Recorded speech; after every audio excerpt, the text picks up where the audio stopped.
there any conversation that you had that you were concerned about, that you were like, oh, I don't know? Um, Sorry. Um, I mean, yeah, it's all very personal stuff, you know.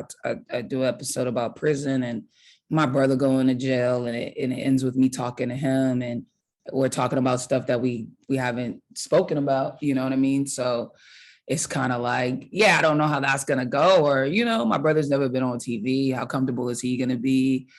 We do an episode on cheating, which is super personal, and like explore relationships in a way that I haven't seen. And I have to put my own flaws out there in order to have that conversation. And just yeah, there's definitely moments of like, I wonder how this is all gonna work out, but I'm feeling really good about it all. So that's great. The conversations that took place in the party, I know there's a little different scenery for season two, but did anyone ever come to you after like, ooh, I might have opened up a little too much, or ooh, I'm nervous about what's going to happen based off of this conversation? No, no, I haven't had that in the party. I would say, that definitely happens in interviews sometimes. And I'm a respectful person. This is not a show to catch anybody saying something they're not supposed to say, or to put anybody on blast because of their thoughts. And so I just try to be as respectful of people as I would want to be in a situation like this, which is a super loose situation that does kind of like, level you off in a way where you might talk a little more than you would in a standard interview situation. So not from the catching someone off guard perspective, but about you have your conversations that you have. I see people, some of them, they really open up to you and show a vulnerability. And sometimes that can be uncomfortable after the fact. So how do you balance that vulnerability that sometimes comes from these conversations and then decompress afterwards?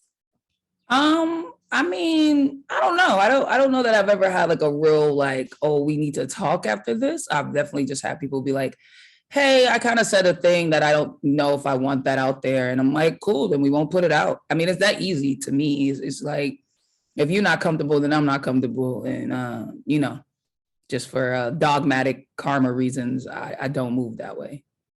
So what's something from season one that was set up that you said, okay, for season two, we want to do that totally different, or we want to tweak that and make changes?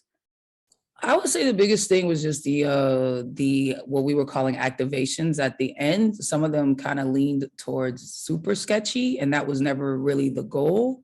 But I think it was a lot of factors, the pandemic, and there was a lot of out in the world things that we wanted to do that just because of COVID, we weren't allowed to do them. And it kind of forced us in a studio in a way that I didn't see it at first. And so this season, we're definitely way more out in the world and kind of doing that part of it the way I kind of always visioned it.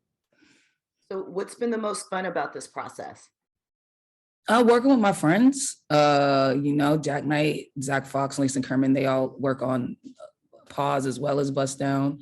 So just being able to continue to build and work with my friends and laugh a lot, work with my fiance, and my little cousin worked on the set this season. He was a PA. And so just getting to be around people I love and family and good vibes and laugh a bunch. I think the Pause cast, the Pause crew, everybody, we're really starting to gel as a family. And so it's very familiar on set, and it feels good to show up every day and just kick it with folks and make something that everyone can walk away feeling good about.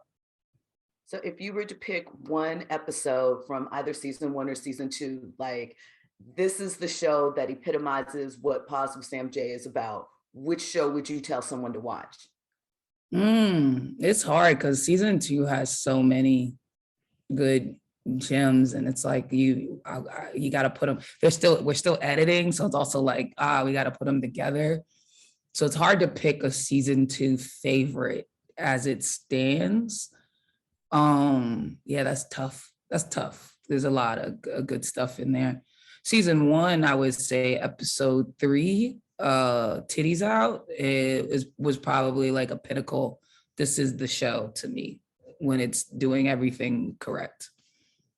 Okay, so This has been a really good year for you. You have been having us laughing, bust down, like you mentioned. Obviously, you're special a little while before that, and now season 2. Can you still go to Target? Can you shop in Target unbothered? Yeah, I could still walk around. Walk around free. Yeah, I hope it stays like that. So how do you think, because I think about what I think it was episode 2 from season 1, where you're talking about like cancel culture and dealing with fame. Is that kind of, how do you balance that? Because obviously you want your stuff to blow and you want people to be introduced and experience it, but at the same time you want to retain some sense of privacy, especially, you're doing this with your fiance. So how do you balance your desires with wanting to maintain some sense of privacy, especially in these times where everything is kind of out on the table? I don't know that I have an answer to that. I guess I don't know. I don't know that I have an answer to that. I maybe I haven't been confronted with it yet, really. So I haven't really had to try to figure it out. So you obviously sit on my side of the interview space often and within this show. Which one is more comfortable for you? Mm, they both work. They both work. They both pretty feel the same. And so in wrapping up, what is something that you feel in season 2 you want the fans to experience? Like, what do you want them to walk away with after they see this group, a collection of your different thoughts and conversations? I hope they just walk away feeling like not alone, that like somebody else is out here in the world figuring it out and fucking it up, and like that's kind of the process, you know what I mean? And I hope it just inspires that and it inspires conversation, and some critical thinking.